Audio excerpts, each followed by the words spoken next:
Hey guys, so I finally came in. My B560M motherboard from MSI that I ordered off of Amazon.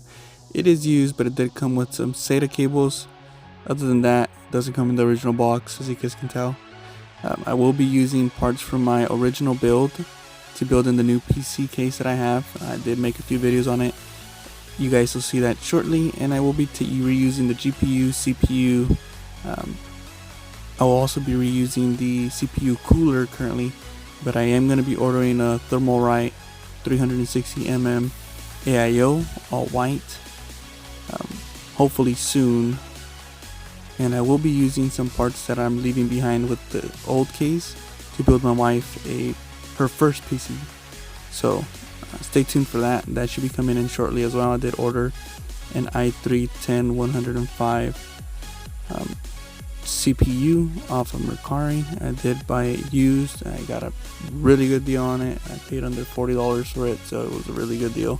That's shipping included. So you guys just stay tuned for that. I did go ahead and start adding the bracket for the CPU cooler here already, and I'm just gonna, without further ado, I'm just gonna go ahead and let the video play, and I'll come in at the end when everything's done.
So guess what, guys, as I was putting all this in, I forgot to remove the side panel, and as I went ahead and applied it, that panel fell, broke, and shattered. I did have extra plexiglass and vinyl wrap, so I ended up cutting a plexiglass piece to size, and I put vinyl wrap on it. You could barely even tell.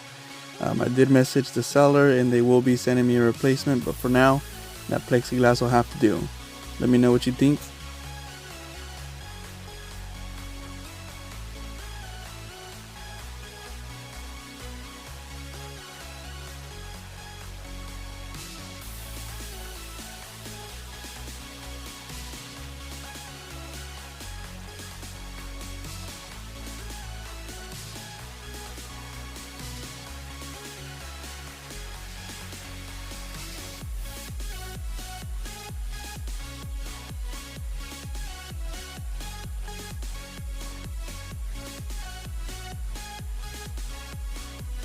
So we have reached the end of the video. Thank you guys for watching. Leave the comments down below. Let me know what you think. I think this case came out pretty good. And always remember, love you.